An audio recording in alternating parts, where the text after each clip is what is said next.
Okay. Chapter 9. Origins and Totem... Wait. Origin of tribes and totemism. Ranking of classes and tribes. Wait, let me pause the music. I'm pause the music. Like I'm like the type that I read better in silence because every time something's playing, it feels like somebody's forcing something into my brain. Okay. Chapter 9. It has 1, 2, 3 sections. Section 1, ranking of classes and tribes.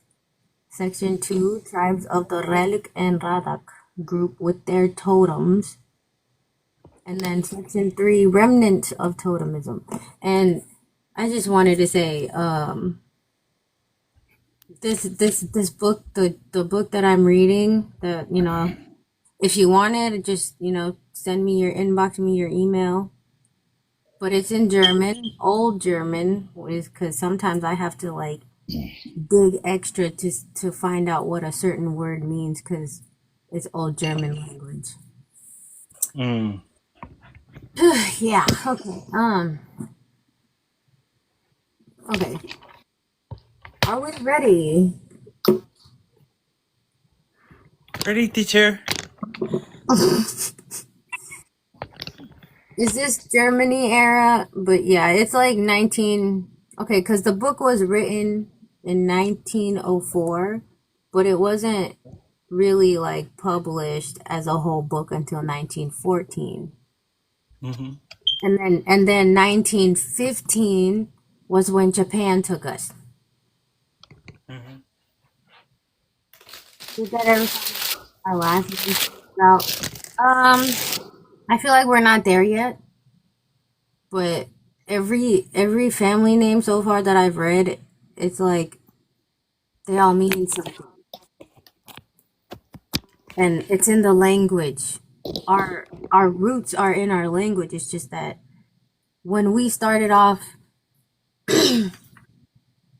right, our last names used to be our Joey, but I don't know how true that is. Right, it's like what? How do you say it? Yeah, we're getting there. We're getting there somewhere. It's in the history somewhere. But it's in the language, like the old Marshallese language, because whenever it was the Germans that helped us have an alphabet. They're the ones that wrote our alphabet. But then when we got taken over by the US, they switched our language. That's why it's like not in Majoranagain, they're different than old Marshallese language. Yeah. It's because our old language was actually like German based. And our language, Marshallese language right now is like American they flipped American. Like pronunciations and everything and spelling. Okay, origins of tribes and totemism.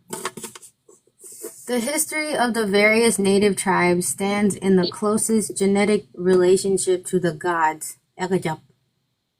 So, do y'all remember me talking about the Egajap? Like, the Egajap is like, our totems. Not a totem pole, but a totem. Like, they chose it to be the pole, but this also explains, huh?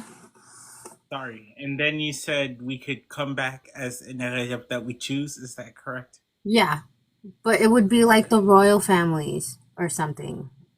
Oh, okay. Like, it would be the high chief families, lower chief families. Okay.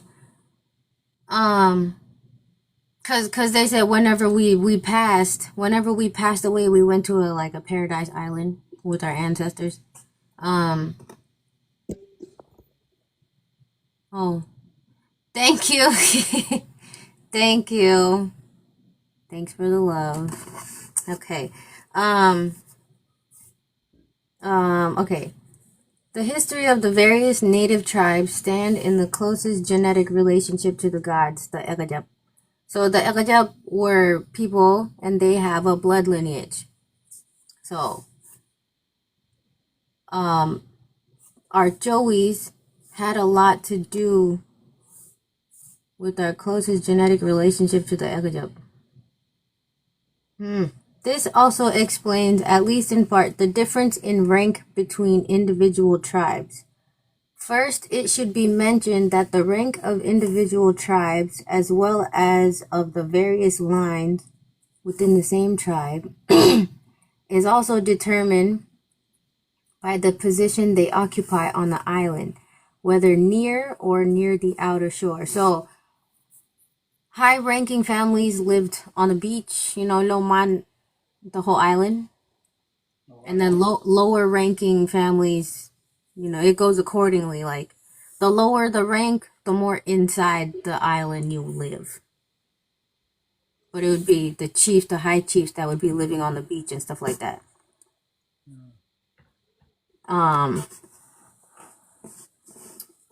Where did we go? Plus, if anybody want to join, y'all can join. Like, seriously, because there's 3 boxes. That means there's openings. Don't be shy. Furthermore, time out.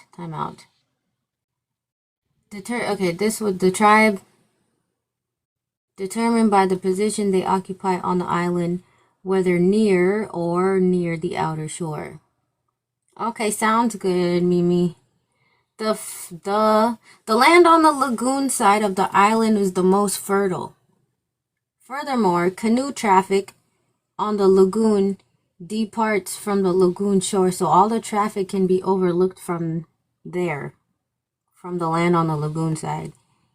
Because of all these advantages, the high chieftain families, are entitled to settle closest to the lagoon.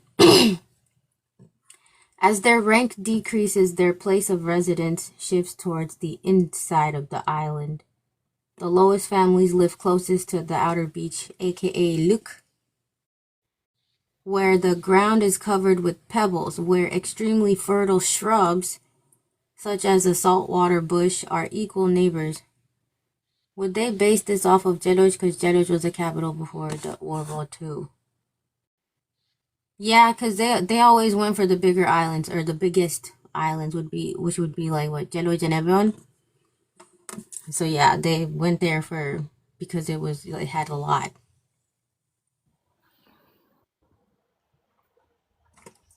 Okay, where did we go?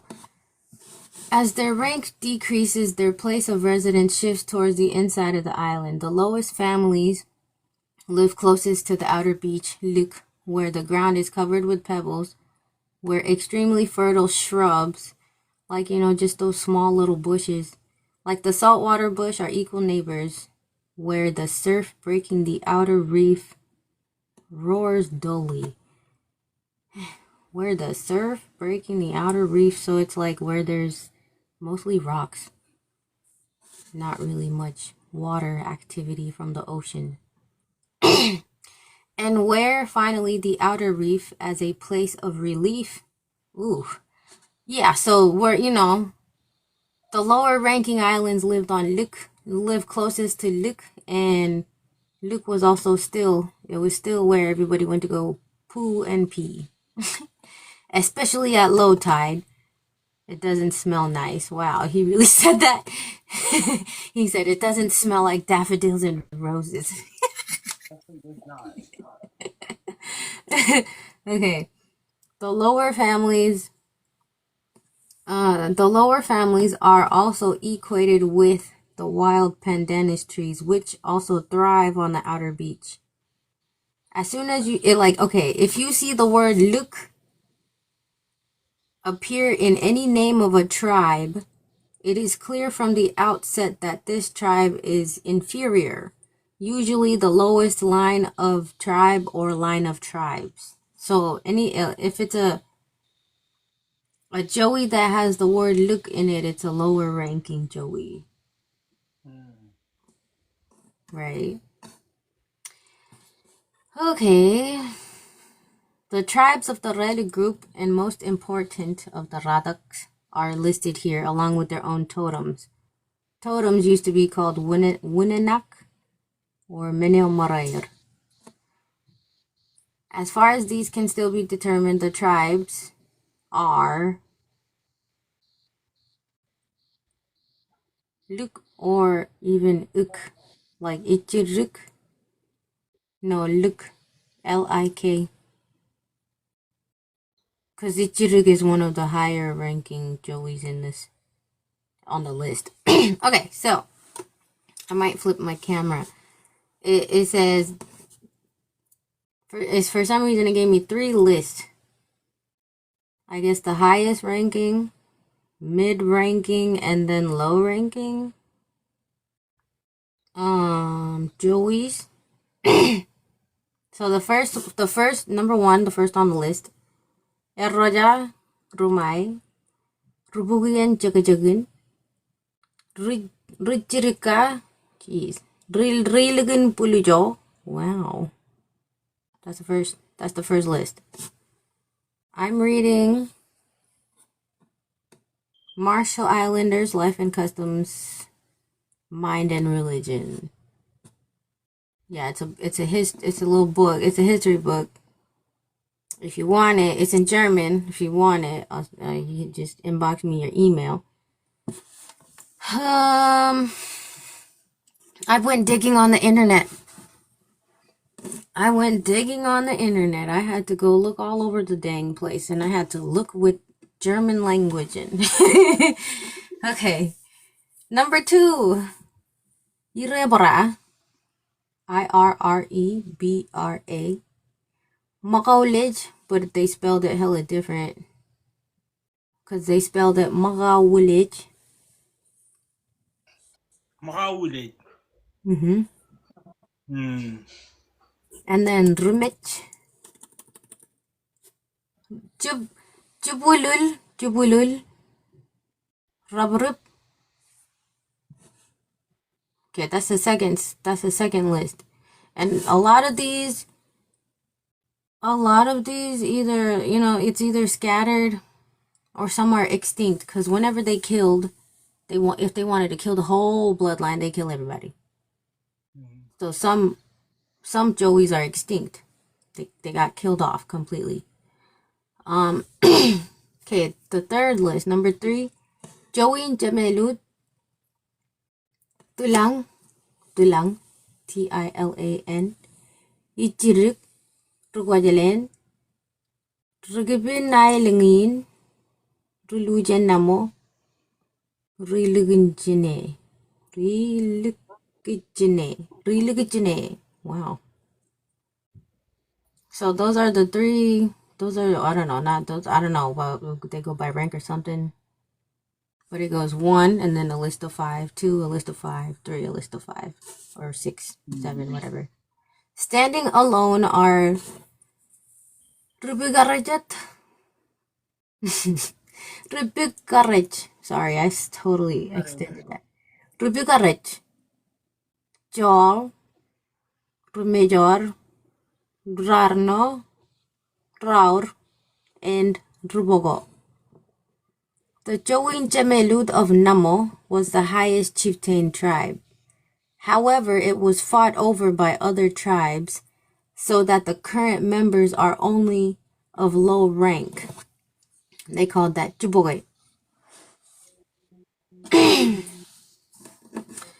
The Iroja, because they spelled it Iroja, Iroja, descend from Ibben and are higher than the Larebora Yumichirik.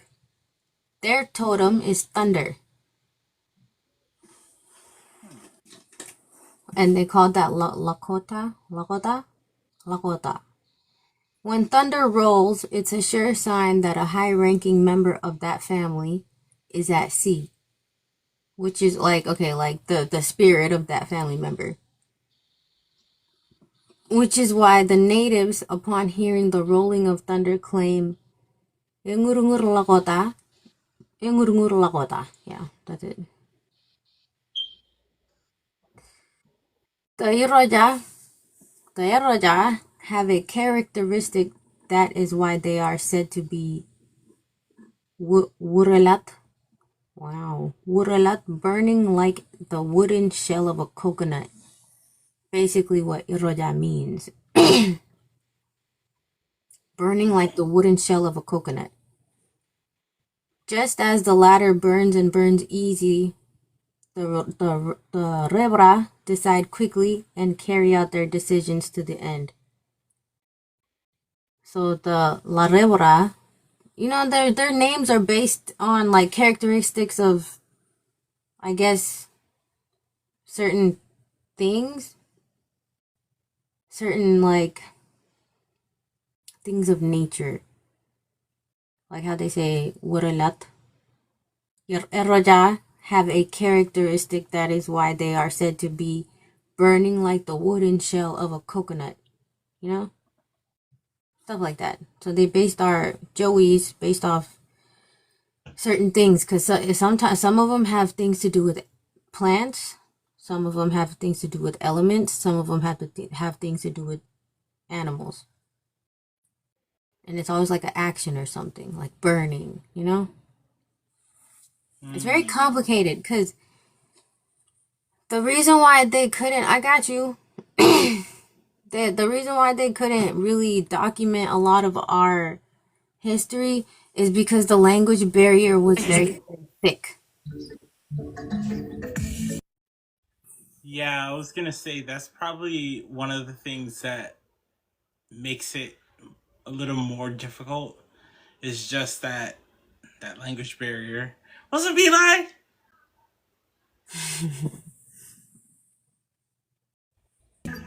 What's good, yo? What's up? We're reading part of the book. For sure. Right back. Okay.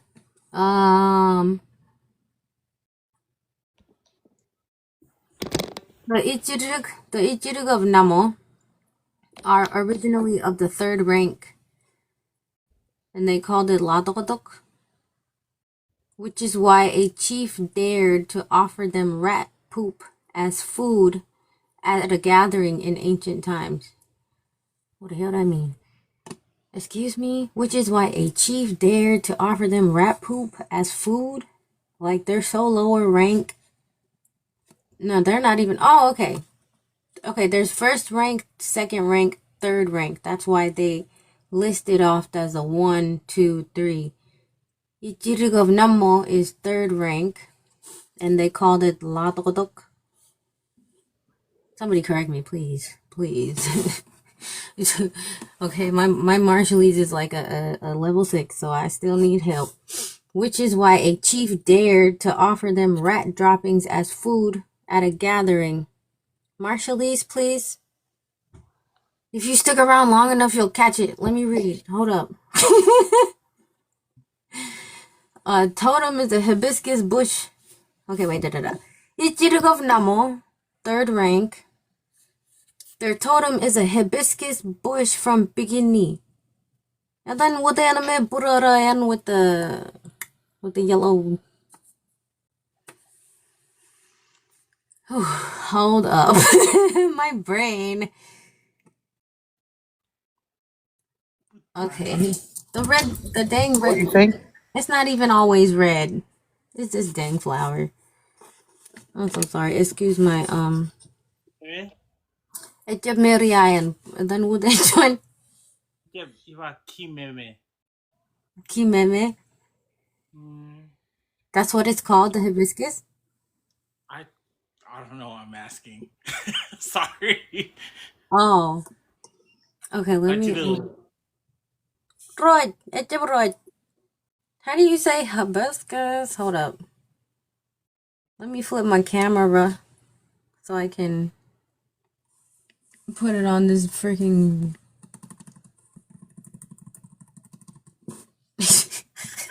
we shouldn't be struggling like this. Let me just say that, because we all know what a hibiscus looks like. How do I flip the camera? Okay. Where's the flip? Oh my god.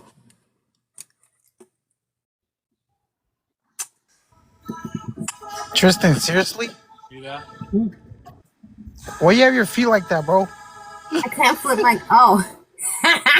The flip camera button is right here. Freaking grandma. That's for you, bro. This damn butt. Oh, That's why I'm saying we shouldn't be struggling this hard to figure this out. I know what it is in Orlando, Hawaii, but I don't know what it is in Kajimayo. That's the crazy part. Yeah. Damn, millennial. Yeah, I'm in my closet. Okay, that is the totem for hibiscus, but it's the hibiscus bush from Bini. And their domain is the northern islands of the Redic group. They are said to have inconstancy and fickleness as character traits. Okay, that's a straight diss. So they're saying they're flaky? Somewhat. Hold on. Let's triple check. Man. Because I really like to Google. I like to look up the whole entire vocabulary to really understand what y'all was talking trash about. Define inconstancy and fickleness.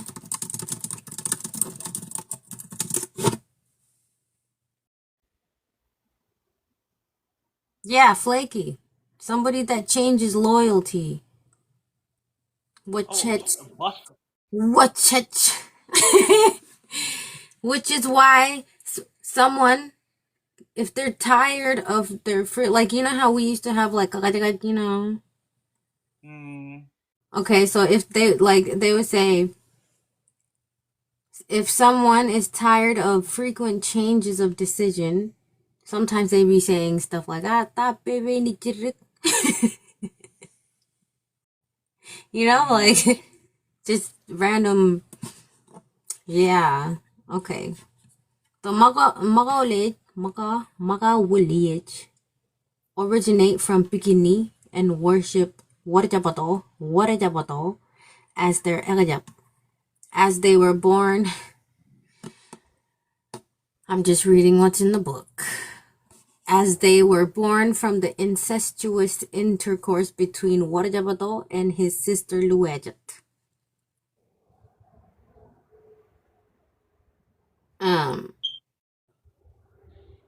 The Rumai or Rilobaren come from Pajur, a reef north of Binlip. I think that's in Jalud. Rukwajalen originate from Kwajalen and have as their dead a chimney bush and a shark that lives in the lagoon opposite the island of Kwajalen. Wait, what? A chimney bush, you said?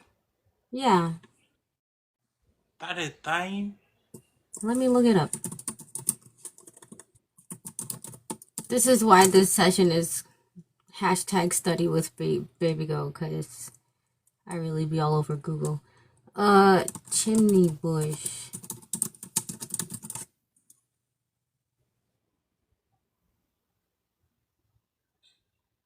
No, bitch. That's not. This is why I don't like Google no more. Don't go to Google no more. Okay. Cool. Cause it says where did it go? Originate a dead as their dead.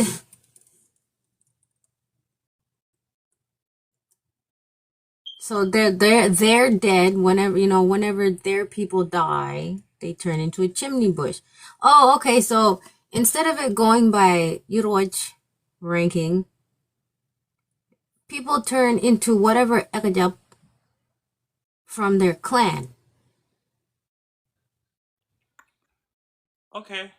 So like back then, Olive they would all turn into a hibiscus bush. What the hell is a chimney bush, though? Okay, hold on. Let's we're still on it. What is a chimney bush? You know what I mean? Because when they equate kwajanin to a wood, it's wood the don't matter.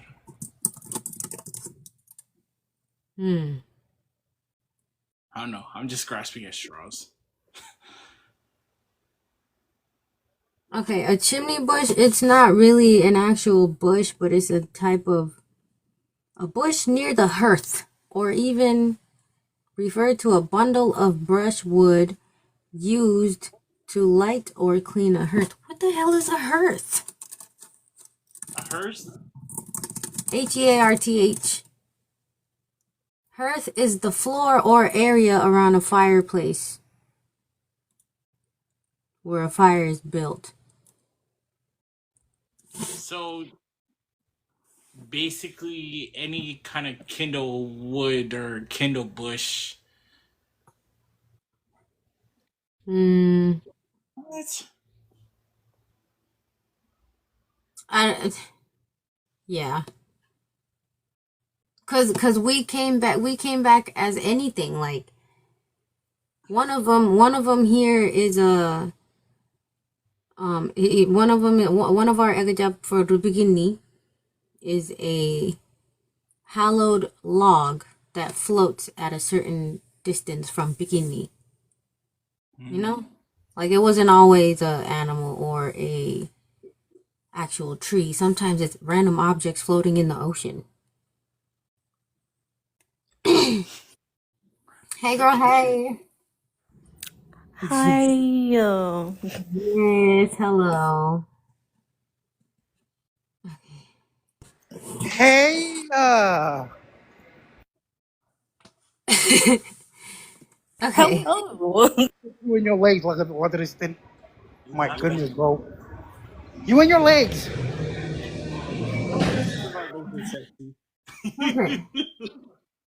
Okay. Okay, what was we talking about? So you were saying that egajap could be some random.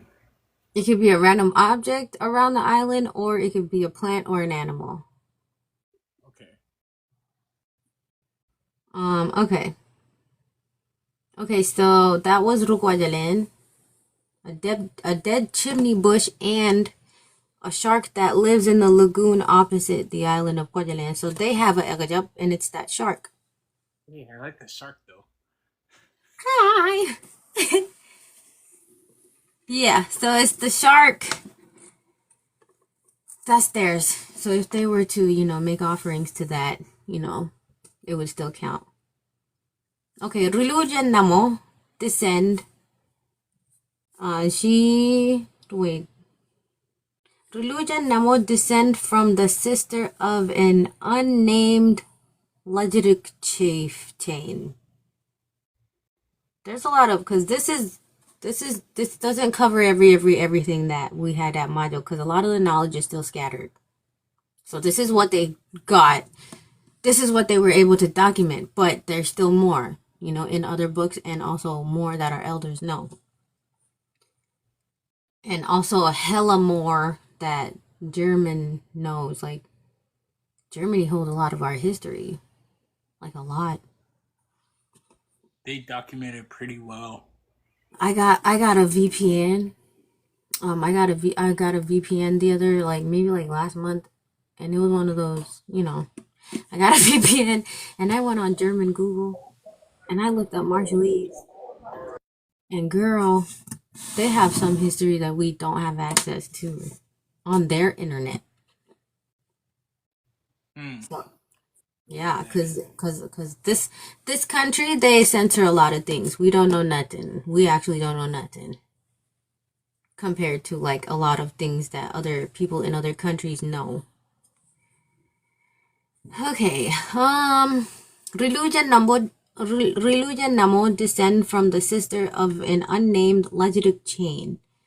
So I said what I said because Legitic chain, it's not in any of this other list.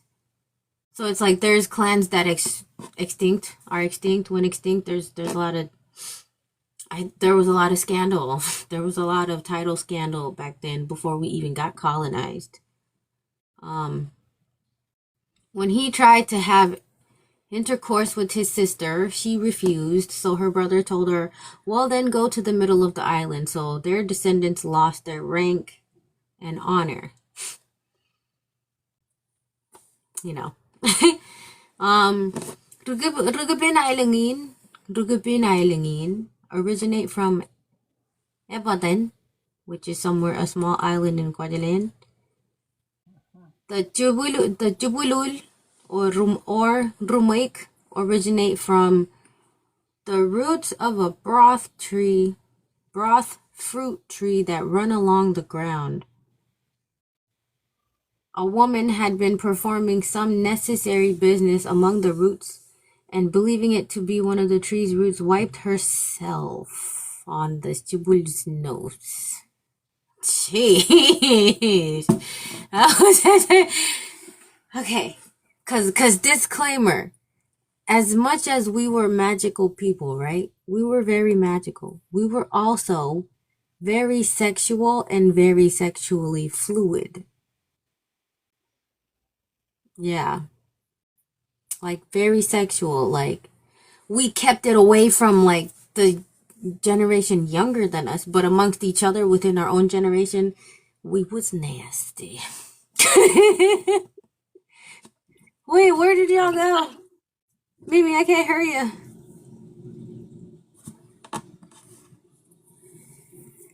Okay. Oh, Lord. Oh, Lord. Okay. A woman had been performing some necessary business among the roots. Necessary business. Believing it to be one of the tree's roots, she wiped herself on the Jubulul's nose. To shame these people, I guess because they were what? Very sexual? One need only say, "Oh, Jubulul red korla kair kanono." And then in parentheses, rump grippers.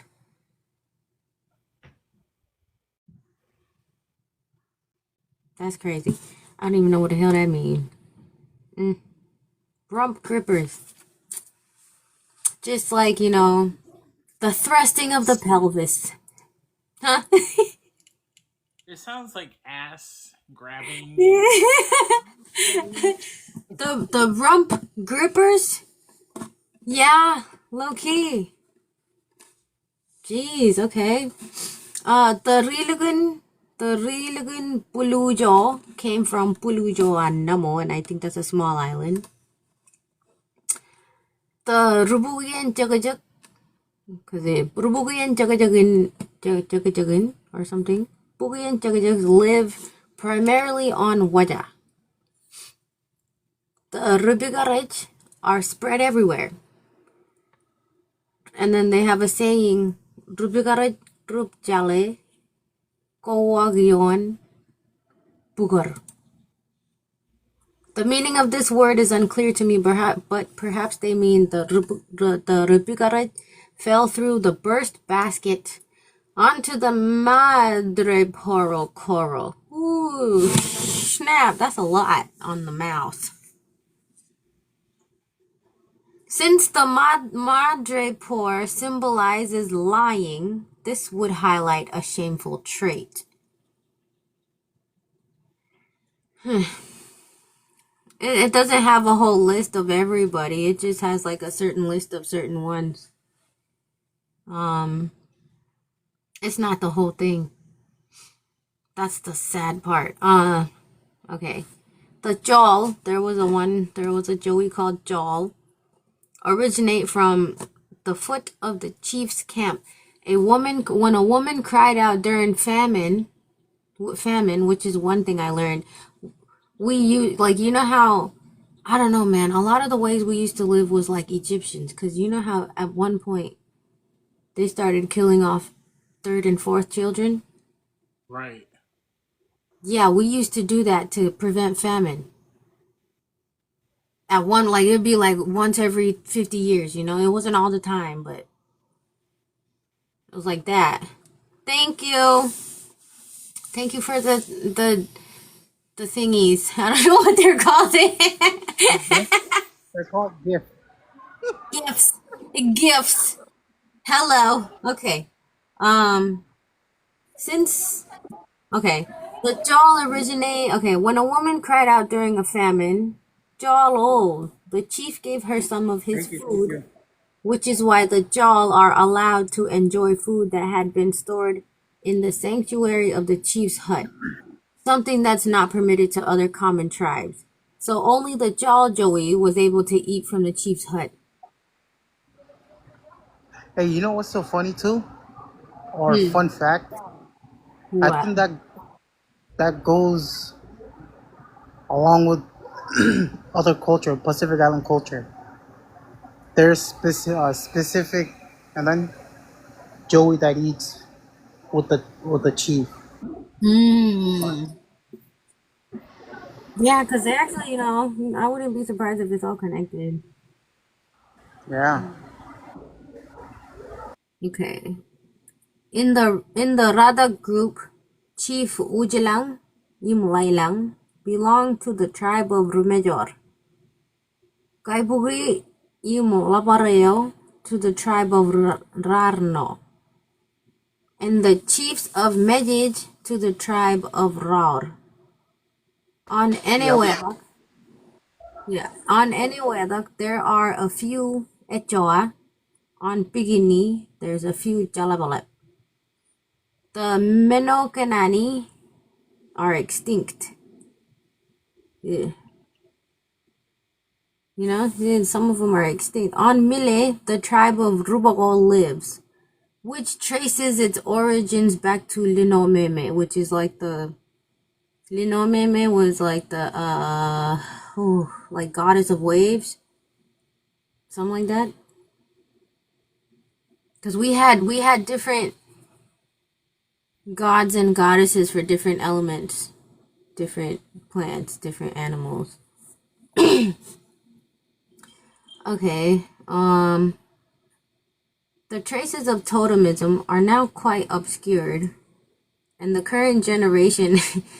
This was in 1914. Listen, 1914. They said the current generation has little idea of its earlier existence, like our totemism, our beliefs in totemism, our ekajap. The memory of the totem of all the high tribes was refreshed by the stranding of two ships on Namo Atoll. There was a basalt stone there, which is Luado in mode, and she laid next to the Manjaninian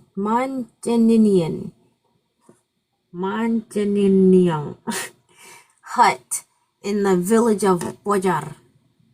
Chieftains and subjects gathered annually around this mother of all tribes. They used to gather around the basalt stone, making sacrifices and performing magic. A magic formula, largely incomprehensible to me, referring to the chieftain Kabua, asks for growth of the family. So there was a magic formula to ask the basalt stone for like a bigger family, to expand my family, grow my family. The spell and the magic formula mentions Lijman and Leolur, and then points to Eon Witch. Eon Witch, Mejaro, something like that. And then on Our is where Luado and Mo's sister is. She is also a basalt stone. Her name is Lirebrebeju. What was striking about the gathering of the celebrating natives at the Luado and Mo site. So the person that wrote this book, he was like sitting there observing what the villagers were doing. And this is what they were doing. We were worshiping the Leroyes and Imirojero. they would turn themselves into an ekajap, which could be a basalt stone or, a tree. And we would go and venerate them and continue honoring them. And they would basically be on the other side helping us over here. So, like, that's what we used to do. And the person that wrote this book was giving it from that perspective. Okay, so he said whenever they would gather around Luedo and Mode, and mind you, Luedo and Mode was at Namo, and it was a missionary that pushed her stone into the water around in 1979, so it wasn't that long ago. Contrary to all usual custom, the subjects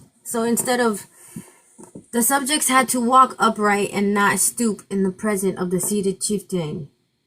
This walking with the upright body was called edadalin pojar. Was this perhaps meant to demonstrate the common origin of all tribes and their equal rank in the primordial beginnings? So it's like, even if there was a chief there, because it would be the ekajap, the big basalt stone, and then people would go and worship it. And there's a chief right there. You don't have to buttock for them, you just got to walk straight, like straight forward. So yeah, that was the chapter. That was chapter 9. And I think we got like chapter, I didn't complete translating chapter 10, but we could read a part of it, because chapter 10 is a list of, what do you call it, the different ekajap for different islands, but it doesn't list all islands. It only lists some. So, chapter 10, the people who transformed into ghosts and the corresponding sea marks of the individual atolls. So the people that transform themselves into an ekajap and where the ekajaps are. And in this chapter, they only cover Bigini, Ailanginai, which I think was Wato. Rongalai Brongaruk. No, not Wato. Ailanginai, I forgot what island that is. Whoever is from there, I'm pretty sure you know. Rongalai Brongaruk, Wato, Ujai, Lai, Kwajalen, Namo. And I was only able to translate just Bikini, so later next week I'm going to continue, because it's a very long list. It's like multiple ekajap for every island. It tells you where they are and how they got there and who they are. Okay, earlier there was already talk of transformed people who were referred to as second-rate spirits. The compilation I will present here of these beings embodied either in inanimate objects, birds, or fish on the individual atolls may at first glance be considered a worthless nomenclature.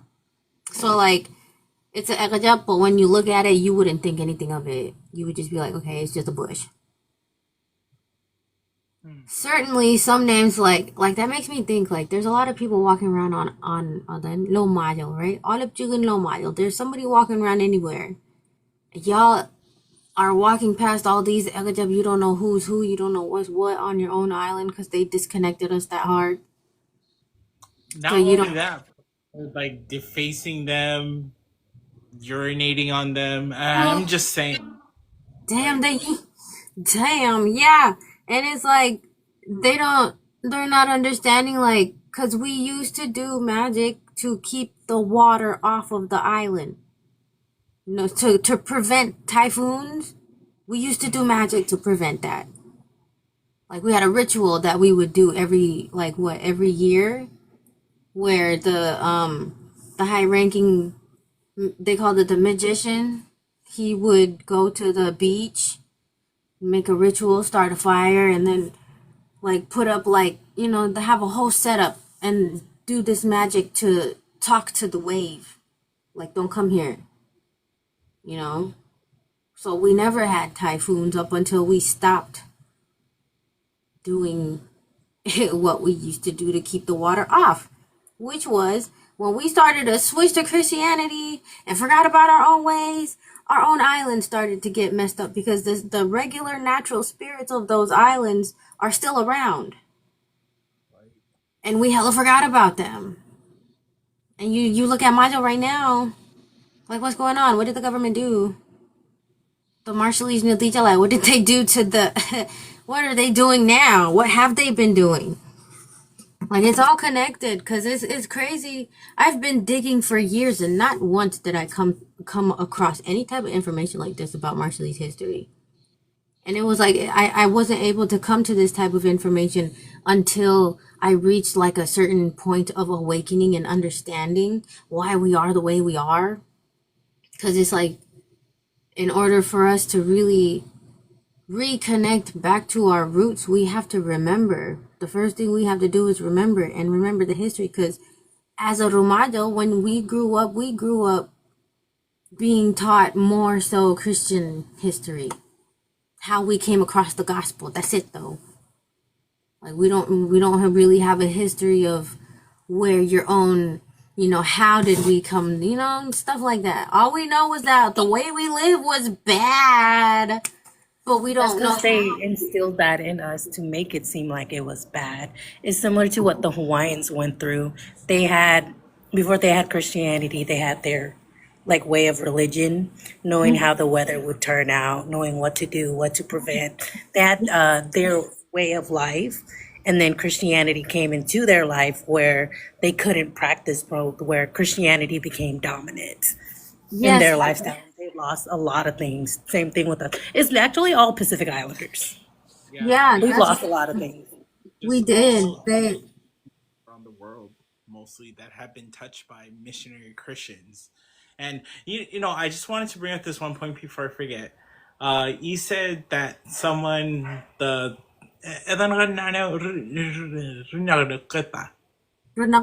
like a shaman. Yeah, so they would go and speak to the waves for like tsunamis and typhoons and stuff. So my nephew, crazy, when we had that tsunami warning here in Hawaii, he posted something. He said, "I talked to the tsunami. We have an understanding." First, I was like, "This guy is crazy," but now that you're saying all this, I'm like, "Wow." Like he is very disconnected. I mean, he's not disconnected from being Ramayo, but he like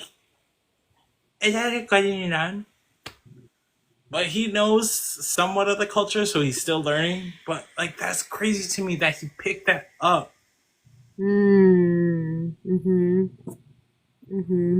Might be a descendant. Yeah, wouldn't be surprised. And cause that's what happened with us. A lot of the whatever we're suffering right now, Nomado and as Romado, it's all it's just karma from our past decisions of disconnecting ourselves in the first place. Cause if you look at it, the reason why you hear more people saying back then, right? And that the gospel saved us from living a horrible life, right? It was easy for a million people to say that because the commoners outnumbered the royal families. Does that make sense? Right.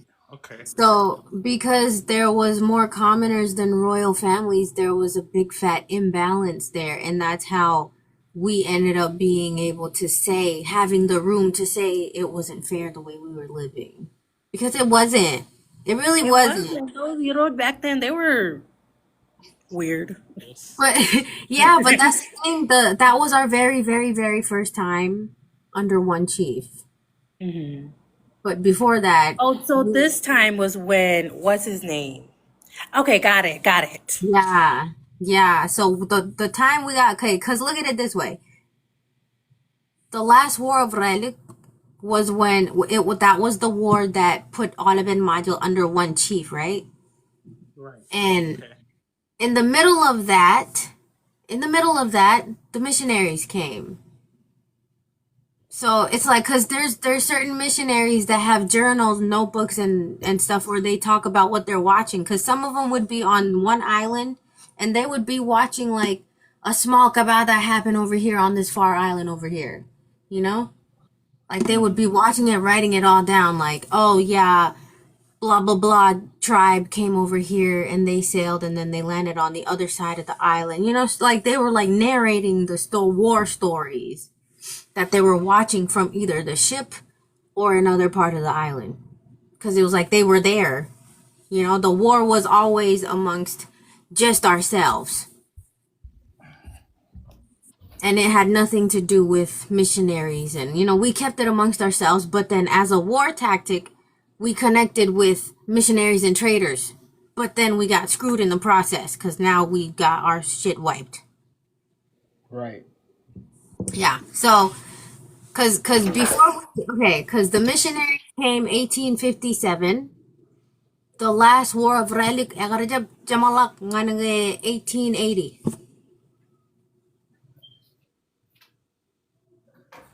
When did the gospel come?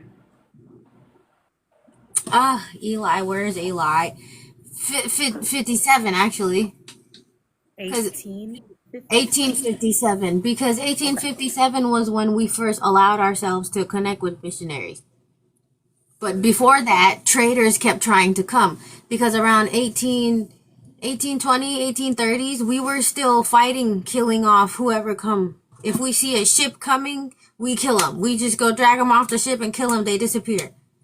And it got to the point where Bwebwenato was like, he's one of Langani's grandsons or something. Langani was the chief that won the whole war. And then Bwebwenato was like one of his grandsons. And he was known for always leading those battles, always leading the warriors to the shore to kill the traders that kept trying to come. What And rules that allowed them to go to Ibben? huh? You know? What allowed them to go to No, Ibben? who was the Eroge that allowed them? Because it was Ibben that allowed the ship to come. It was the Eroge that allowed them, but who was it? I think it was Do we know? Bwebwenato. Okay, it was him. Okay. There's two And different stories.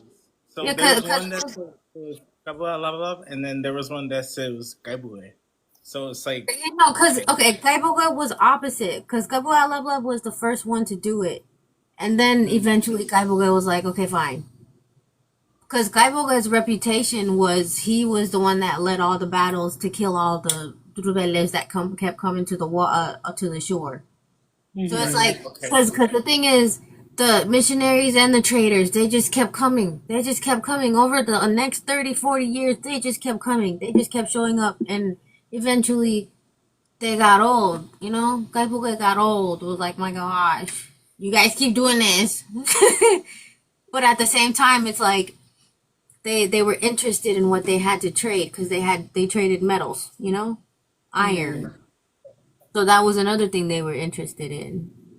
So it kind of, it was, I firmly believe they allowed us to get colonized because it was like a war tactic gone wrong, because we were already at war with each other at first before they even came at all.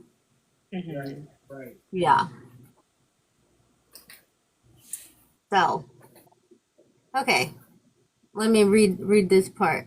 And then next week I'm gonna read the list of the Ekajap and the people that turned into the Ekajap from whatever island. Okay,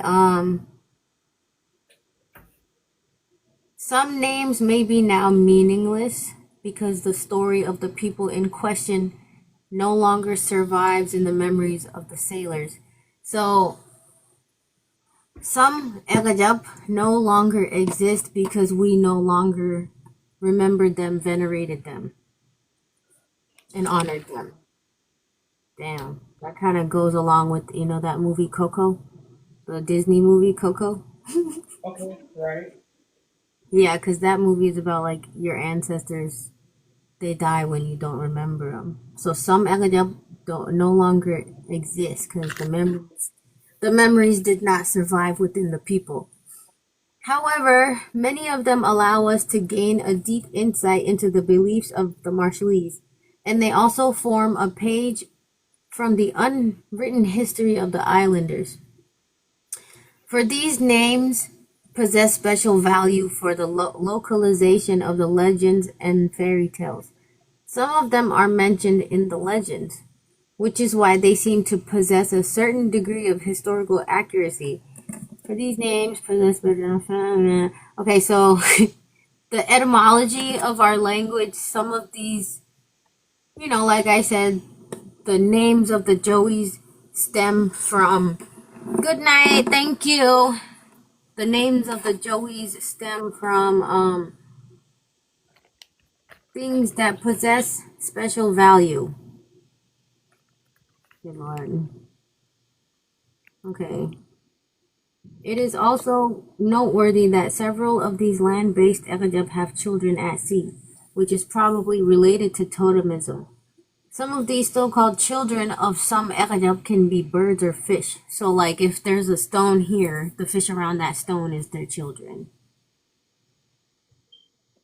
Or if it's a tree over here, they choose the tree to be an Ekajab. The birds that come around that tree are the Ekajab's children.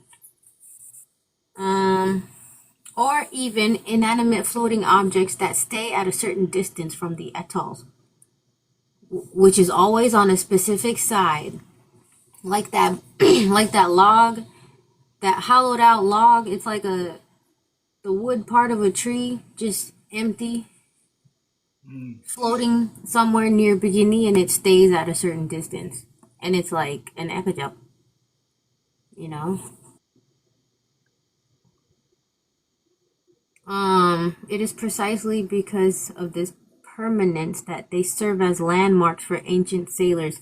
Yeah, so they would come, like whoever was sailing a canoe, if they wanted to come find Bikini, they would always look out for that one log. Not gagalay. That's how we used our ekajap. So, because all ekajap ended up being landmarks for sailing. Yeah. Okay. So, I'm going to read off 9 of the Bikini Ekajab. And that's it, because that's all I have translated. There's a long list of the others. I didn't... word. Okay, so for Bikini, the most famous one is the Warajaboto. I think it's a shark. I think that's a shark, right? I think that's a shark. And it stays in the reef next to the island. That's one of their ekajap. And it's crazy because sometimes you can hear Rugile talk about it. You know, they talk about that black shark. Well, I mean, that's what I remember, but I might be wrong. Okay. Luwejat is a massive clam. She's in the island-free reef stretch around the west of Bikini Island. Lame. Oh, oh my gosh, this is what I also learned. Okay, it has part of the language on here. It tells us the difference, the real meaning of li yung la. Li is equivalent to Mrs. or lady of the house, you know, like hi lady. La, like for maman, and I'm sorry, because you know we actually started off as a matriarch in the first place. La in social titles mean neutral, could mean retainer or subject to the leroy. I was gonna say, I remember reading somewhere they were talking about Li and La came from the Yoroj family. Like it was a reference to your high status. You're of the Yoroj clan. So Li, a lot of before it became part of everybody, or it's like Limimi, Lia. It was only referred to Yoroj families. Okay, because sometimes, there's a Yoroj in here. They called him Litokowa, but it's a man. Oh, so that makes sense. So there's actually no gender. I think colonization applied gender to it. But Li, has always been just high ranking no matter the gender, and same with La. Yes. Wow, my But goodness. now it's part of everybody. At least girls, allows boys. Yeah. Wait, I mean, if you think about it too, when you hear like words like J Jatu, there it's gender neutral, unless you say Yes, yes. Jatu. Oh yes, because that made me think of the LGBTQ. So like back then, it was colonizers that kind of they separated that because LGBTQ it's like they created this whole "you're gay" thing because back then all indigenous nations were all people of love, so there was no such thing as gender. There was two-spirited people. There was, we were very gender sexually fluid. Love is love, literally, because universe and Like indigenous. Samoa. Right. Yes, and whenever we got colonized, they also colonized gayness. It was not even gay. It's you know, it's Because like there's a a book that talk about a lot of the chiefs. They used to like they had their wives. That's for like passing on the next generation. But they also had sides who were men. And I was like, "Are you sure about that?" Yeah, they showed me. I was like, "I don't know," but if it's written down, I was like, "Okay." I mean, I guess, but I never put together that we were gender neutral. Like I yeah. never I thought about didn't it. think so either because like as far as spirituality goes, I've always liked to figure out the whys of everything. And I started to understand a lot of things, but one thing I couldn't come to understanding about is like this homosexuality thing. Because it's like, they make it seem so wrong, like the homophobia stuff. And, it's like they added like they colonized it and then they added a twist with the gender transition stuff playing God. But Well, before we got colonized, we were just people of just regular love. There was no such thing as gender stuff. But because they wanted control, they colonized it and separated it as male, female. There would be two-spirited people in the community. Like some of the shamans would be men that dress like women, right, right. and vice I was versa. just gonna say that because they, a lot of indigenous cultures they believe that spirit is actually women are the vessel for spirit. Hmm. So those who inhabit both men and women traits, or male and female traits, are two spirited people, are also the ones, and that leads to misogyny and why this like whole thing. They're scared. They're fucking scared. That's all it Yeah, is. because it's not. It was never. We never looked at it as like we never condemned it like that. Right. Because Christianity is very patriarch. And like our a lot of the Micronesian society is very matriarch because it's proof like the women are the one who gives birth. That's why the land, the clan, the everything is passed down from the women. It's because they came out of us. Right. Yeah, yeah, that's Hey, crazy. my guy.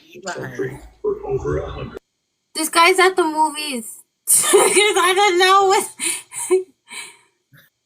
Yeah. So yeah. So I think Okay, what else is on there? okay. Number three. His name was Lame. Lame means a me was a fish trap made of wood. He was a cane tree. Lame is a cane tree to the southwest of Bikini Island, and a frigate bird serves as the sea mark. If this frigate bird is spotted, sailors sing "E Jakarta ko warakan, yip lame chigroko." E Jakarta warakan, yip lame chigrok. Oh, meaning Waragan must soon come into sight. The lame is flying over. So lame is a bird, and it's a bird that sits around a cane tree on the southwest of the island. Huh. Number 3, Waririrgan is half of the island free reef stretch, whose corals cause an unpleasant tickle when injured. You know what's funny? Y'all are all over there, Lo Majo. Y'all are all around these Akajab, and you have no idea. That's why I feel like the day I put it in Majal again, I'm probably gonna really cry because I'm gonna feel everything. I'm gonna feel all that energy and all those ancestors. Yeah. So okay. The entire shallow area is a good fishing and anchoring spot, which is why the saying goes, Purwan laban, purwan latak. Purwan latak wa yum kaman wa. Meaning this is the old woman's preferred spot, the ideal place for approaching and anchoring. Hello. Okay, number 4. So far, some of the reef and coral reef at Bikini are Ekajap. Those are spirits that y'all be stepping on and walking past. My gosh, because imagine if I know and memorize all these things and I go straight to module and remember these things and apply it. Oof, shit gonna go crazy. Be opening that door. Okay, number 5. Loktongernger. Loktongernger. Kotongernger, meaning roaring wind.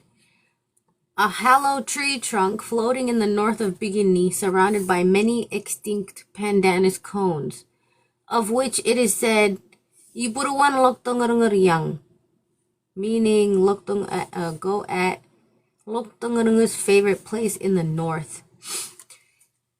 Like the Lajabuneaman, living in the north, Loktongernger is a spirit that troubles humans. When the famous sailor Lain Jung saw this sea mark, he sailed back south and encountered the atoll Ailinganai, while Logian, sailing in another canoe, remained missing. Who went missing? So somebody saw Loktongernger, and he turned around, but the other person that they were riding with in another canoe disappeared. Loktongernger is also a frigid bird, so what the frick does that mean? You can be multiple things at once, or what? Is a spirit that troubles humans, blah blah blah. Frigate bird, not far from Lomwillist. Line Jin, yes, sorry. Kala kayo, ilugin Lomwili, ijen kabarani muam. To attract the frigate bird of Lomwile, where the ray fin fish are located. These fish are the children of these birds. That's so complex. So we can be an Ekajap, and then the animals that come around, whatever we choose to be, that becomes our children, and then they have other children that could be other animals too, like the fish. Wow.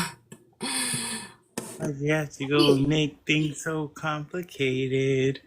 But that makes sense. A lot of the other folklores from other islands, they have similar ones where it was like an octopus that had a bird son and a fish. Oh.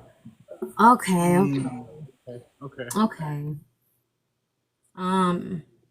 Water jabato. Number 6. Water jabato. Water, which is fresh pandanus cone.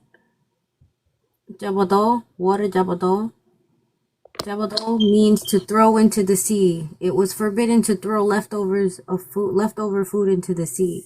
A coral clump on the lagoon side of Bikini. So the water jabato is a coral clump. Okay, who the hell told me it was a shark? So ass. Okay, a coral clump on the lagoon side of Bikini. In Waterjabado's time, a leper woman named Lijibugura, agar chokoelo Bikini. Her discharge from her wounds formed a glassy streak in the water, the lie of the water, lie or lie, whatever. So ela kinijanet and bunin.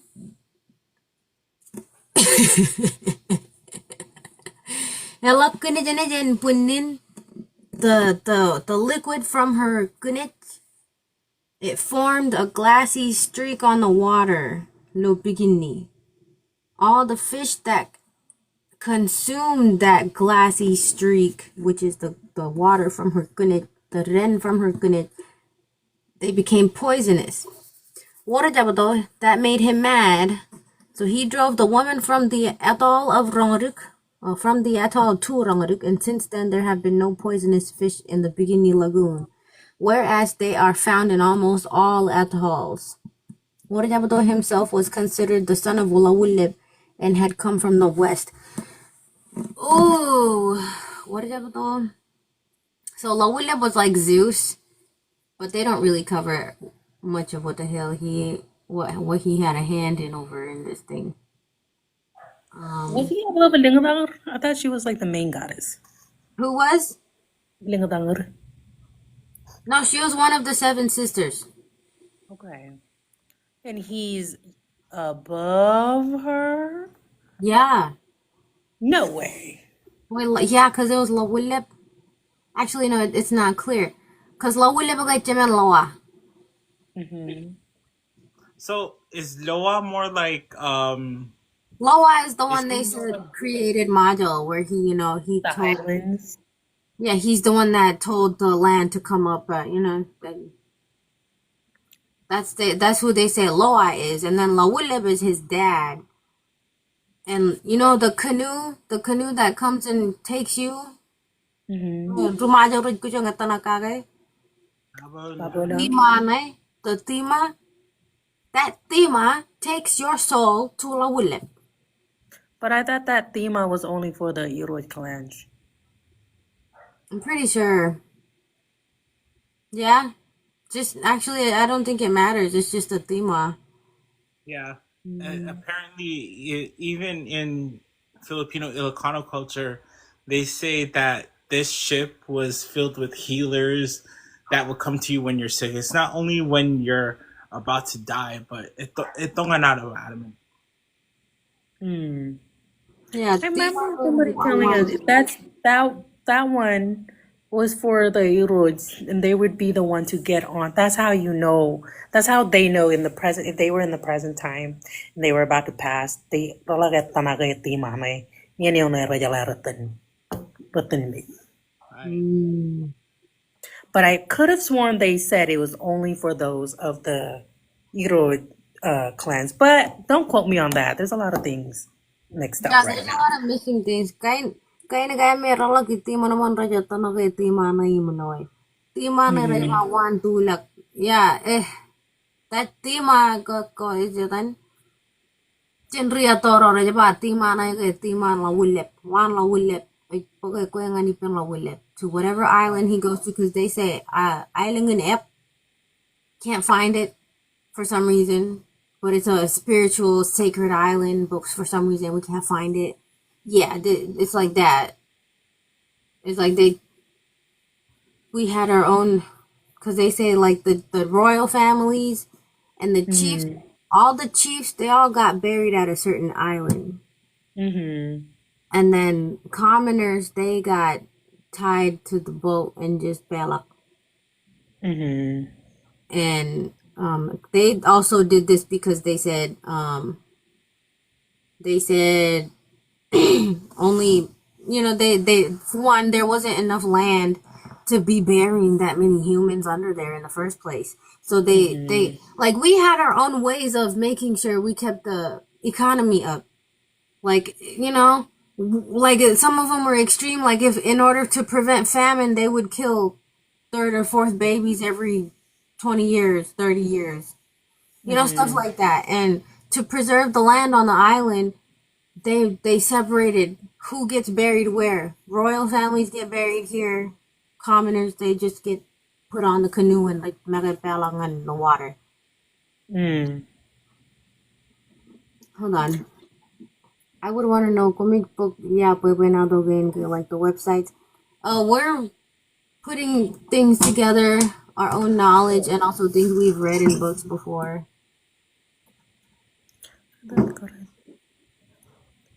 Yeah. And I then, thought menan loti mai.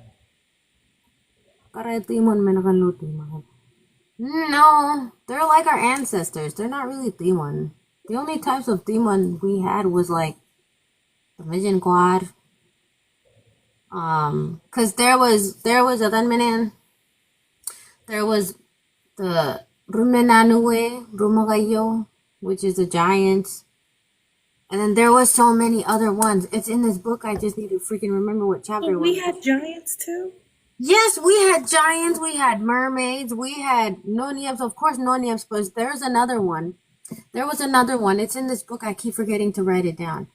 It's That's like, the thing I've always wondered about because Palau has story of giants.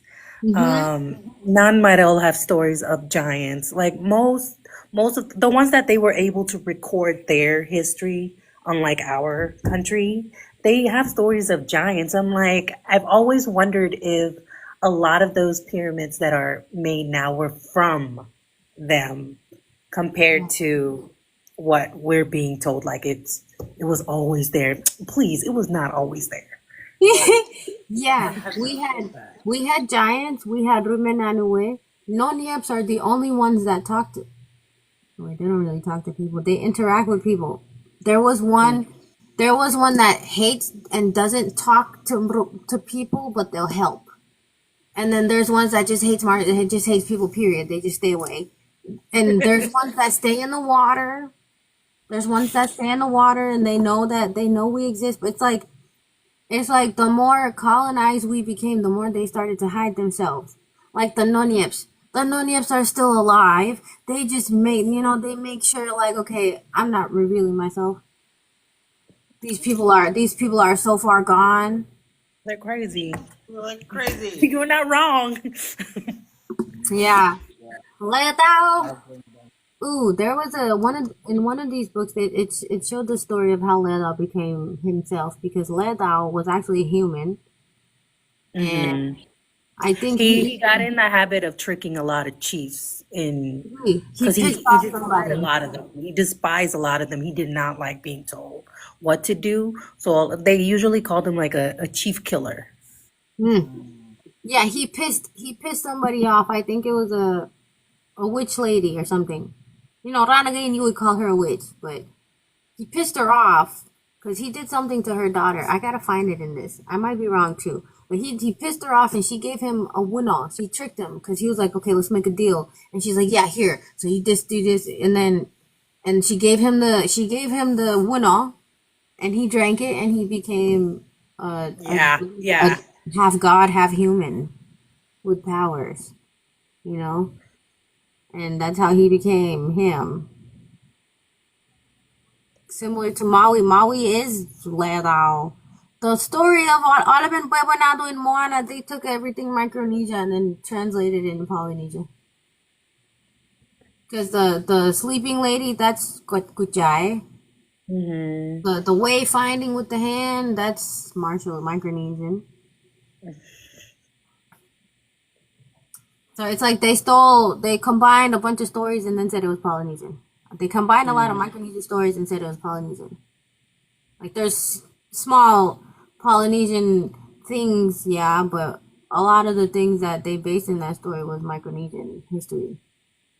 And people forget Micronesia is 3,000 years older than Polynesia. Wow. If No, they anything, did not. Polynesia has their own what? Polynesia has their own what? They do. They do have their own. Everybody comes from something, right? right. But a lot of the influence came from, like the hula dance, that came from Kiribati. We're all connected. We're all connected. It was the You colonization. just don't know a lot about Micronesian history because they've really hit us. And we took the hit the hardest. Even if you think about how the Hokulea crew started, It was because of Mao, who is Micronesian. And that's Mm. not to hurt any Hawaiians or any Polynesian at all. It's just saying like that knowledge was shared in the ocean Mm-hmm. that we Mm-hmm. all come from. Yeah, cause they say I heard somewhere that cause if you look at the freaking story of the what do they call it in Hawaiian, the Bwebwenato, what is it called in Hawaii? Menehune. The Menehune. Menehune. Yeah, they said the Menehune come from somewhere in the South Seas. Oh yeah, I Marshall, remember you showed us that video. yeah, because they said that, and they said a lot of the some Micronesians left and traveled far and ended up finding Polynesia. You know, there's theories like that too. Mm-hmm. Right. I mean, even if you think about how they talk about in Chief of War, Mm-hmm. how Kaiana ended up in Philippines in Zamboanga. Mm-hmm. Also say that they didn't end up this way either in Mm-hmm. Hawaii. You know, our folks before contact with uh, European people. Mm. There was probably already a system within the Pacific Islands before the white man came along where we were able to all go to certain islands. And then eventually they came around and then separated us Polynesia, Micronesia, Melanesia. And then that's where everything else got disarrayed. Yeah, yeah, cause it's scattered. Cause they say we originated from like somewhere deep Southeast Asia, which is like Melanesia. Malaysia. Yeah. Philippines, Mm. I wouldn't be surprised if a lot of our influences came from Southeast Asia. However, I still think I have incomplete thoughts of how further along we were. Yeah. So it was okay. Maybe for like 20, 30 years, the traders, the German traders, and I think it was the French traders. No, no. It was the German traders and the Russians. They kept trying Mm-hmm. to land on module to start a trading Mm-hmm. business, but they just couldn't come. They couldn't make it. They just couldn't. But for some reason, when the missionaries came in 1857, that's when things changed. And then that's when the Germans, because literally, the missionaries rogaron Bwebwenato for the first ever time in 1857. And then 10 months later, a German trade ship came. And the German trade ship was like, it was like what, their 10th attempt? Like they already tried a million times and they were prepared Mm-hmm. for war, you know, because they were hell bent on colonizing us. They wanted whatever the hell Mm-hmm. we had. So they made Mm-hmm. sure to keep coming. And by the time they finally landed, they were like, they finally came to Milo 10 months after the missionaries. Because when they You know came, what's funny? Before them, it was actually China. China was trying to come through before German. And because if you read some of the Spain's historics, they were trying to make trades with Spain, and Spain made it seem like they had Guam and us. And China was trying to make a deal with them to take Mayo as oh, well. oh, Yeah. yeah, This because, was before okay, Germany. This was before Germany and before Japan. yeah, yeah, because, okay, I think it was like 2 chapters ago from this same book. 2 chapters ago, they talked about there was a, because we used to worship meh, yung pup. Mm. We used to worship the meh and the pup like they were like sacred to us. Only the chief and the royal families were allowed to eat it unless it was a very, very, very, very, very special occasion or unless the chief wanted to just share, you know? Mm. And one of the rituals, because we had a pet, we had a meh festival and a pup Mm-hmm. festival.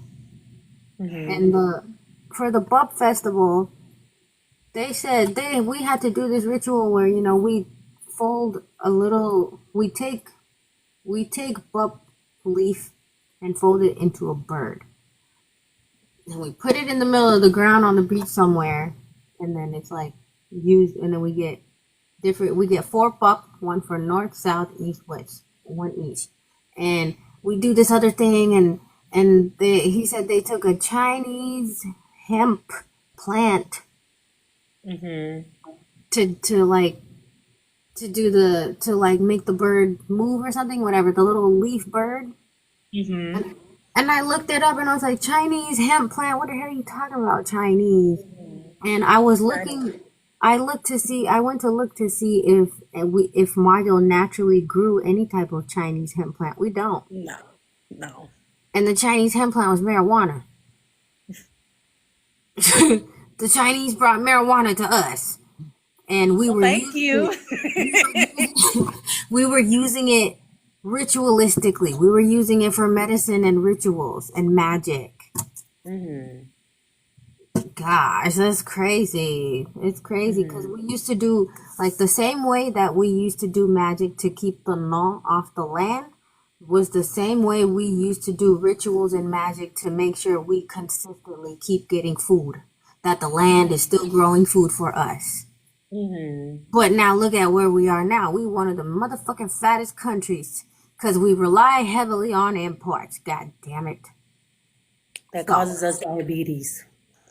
yeah, diabetes. I was Diabetes. telling him, I was like, I don't think our ancestors had chronic diseases like that Hell no, until they started bombing us.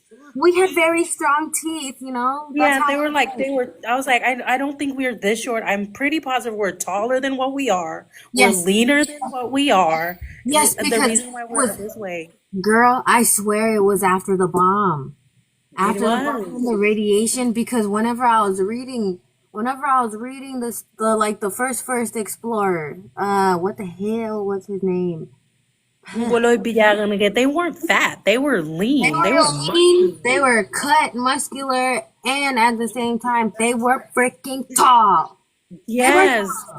I We was was telling, I was tall. like, I was like, the kiribas in a rubula roluna ito. I was like, do you Yeah. honestly think we're shorter than them? I was like, I'm pretty sure we're the same I height really think it was as after the them. bomb. After the bomb, that because you know how ironically, and even right now, there's still families that got tall ass kids. The Marshallese kids that live here in the U.S. is because they're fed the fruits and vegetables that their body needs. Because Mario doesn't have fruits and vegetables like that.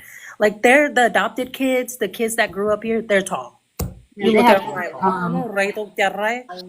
I'm yeah. tall for Marshall person. How tall are That's from you? Micronesian. How tall are you, Tristan? 5'9". Oh, Shut not bad. up. Not bad. Get out of the way. He's tall. No, It's not 6 foot, but you're tall. Yeah, I'm yeah. average height in America though. We used to be that. Like, we was that. Like we were tall, we were We had muscular, we had gauges, we had weapons, we had tattoos. those big gauges. Yeah, like we were covered in tattoos because all of our tattoos, right? Our tattoos, like when you look at it, it's just tribal patterns, but those patterns signify your Joey, your mother's lineage, what village you're from, what rank you are, what I think it was I think one of them was what child number you are. Something like that, but it was very detailed. Every tattoo pattern represented a different Joey, different village in your mother's lineage. And And my yeah. kid ever tells me, Mom, I'm getting a gauge. Go ahead. Your ancestors did that. Oh hell yeah. I'm getting gauges. I'm just really chicken right now. But I'm getting it. Are you going to get it big? Hell no, I'm gonna keep them a reasonable size that fits my head. Okay. Yeah, that long stuff looks scary. But yeah, y'all, it is 12:07. That concludes today's episode. It was 8 down. Loved it. Thank you. And next week we're gonna cover the rest of the for the Jowis. And I'm then pretty positive all of those had stories that came along with them. Yeah. Bwebwenato with them. Because how you mentioned that lady that had the leprosy, who if her Hmm. stuff couldn't eat. I know there's a Bwebwenato to it, but we lost it maybe. Yeah. It's like a lot of the Bwebwenatos are kind of lost and scattered. Because the book I'm But there's a reading, yeah, because the book I'm reading only tells about Ibben, Loa, just him. But the book that Eli's reading tells about Loa and a brother that he worked with. So it's like, what the heck? You know, it's scattered. It's very scattered. It's very scattered. who's So yeah. Jay? Who's Jay? Where are we, Jay? You know? No comprende. Jillian? Is that what they're talking about? I don't know. Hi, Rosalind. Lijanum. LOL, you're so funny. Well, okay, next week, ready for it. All right. Do you know about that one book that has, it's a really big, gigantic book that has Micronesian folklores? Do you know the book I'm talking about? I used to have it, but I don't know where I placed it. This was long ago. There's like three different ones because you know the main one, the blue one that we've been passing around for. Okay, there's like two or three before that. It's a big, it's almost like a textbook. You remember like our world history books? It's kind of like that thick. Dang, I don't remember. I feel like I know what book you're talking about. It was white. It had as the cover. Oh. That's why she's like stuck in my head because I remember her on Wait, the. okay. Wait, I found a book link on Amazon. I'm gonna send it to you, and maybe it might be that one. But it's like Bwebwenato Yarloy online, and it's they're both before the blue one that's been passed around. Okay, I don't like that. Yeah, that the Tobin, the one by the Tobin guy. Yeah, that one's played out. That one's played out right now. But yeah. Okay, I'm gonna be looking for it. All right, y'all. I shall talk to y'all next week. Bye. See you next week. All right. Good night.